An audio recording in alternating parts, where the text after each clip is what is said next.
आणि आता एक ब्रेकिंग बातमी आहे। जेव्हा काळ होता तेव्हा नीट खाता आलं नाही, मनोज जरांगे पाटलांनी धनंजय मुंडेंवर टीका केली आहे। आता आतमध्ये जाण्याची वेळ आली आहे असा इशारा देखील जरांगे पाटलांनी दिलाय। येणारा काळ आपलाच आहे असं विधान काल धनंजय मुंडे यांनी केलेलं होतं। त्यावरून आता मनोज जरांगे पाटलांनी हा निशाणा साधलेला आहे।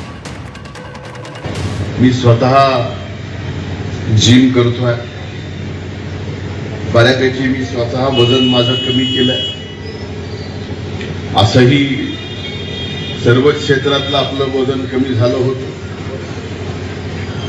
पण येणारा काळ आपला आहे। त्या काळात आपण अतिशय चांगलं फिट राहायला पाहिजे, यासाठी मी आता जिम करतोय।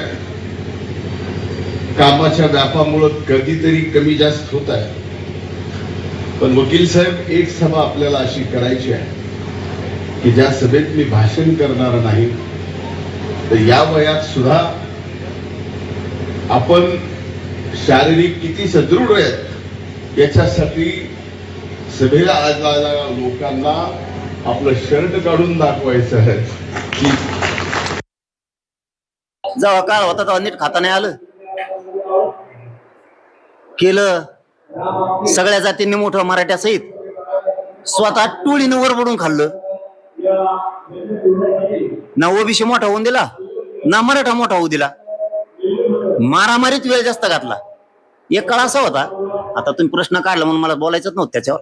एक काळ असा होता, ते विरोधी पक्ष नेता होता बघा, तेव्हा ते असं आरडायचं, लोकांच्या मनामनात जाऊन बसलं होतं ते की ह्यो जातीवादी माणूस वाटत नाही, ह्यो गोर गरीब सगळ्या जातीसाठी लढणार आहे। पण ज्यावेळेस याला मराठ्यांनी आणि सगळ्यांनी मिळून निवडून दिलं ना, त्याविषयीची नियत खराब झाली आणि टोळीच्या माग सगळी यांनी मंत्र्याची ताकद उभा केली आणि मग ते करायला लागले खून, मग मागा लागले खंडाण्या।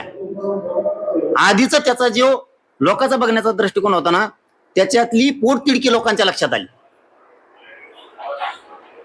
आता उपरती येऊन काय उपयोग आहे का? येणारा काळ आपला आहे, यावरून आता पुन्हा मंत्रिपद मिळण्याची चर्चा सुरू आहे। मध्ये जायचं काळ आहे आता नुसतं काळ आहेत।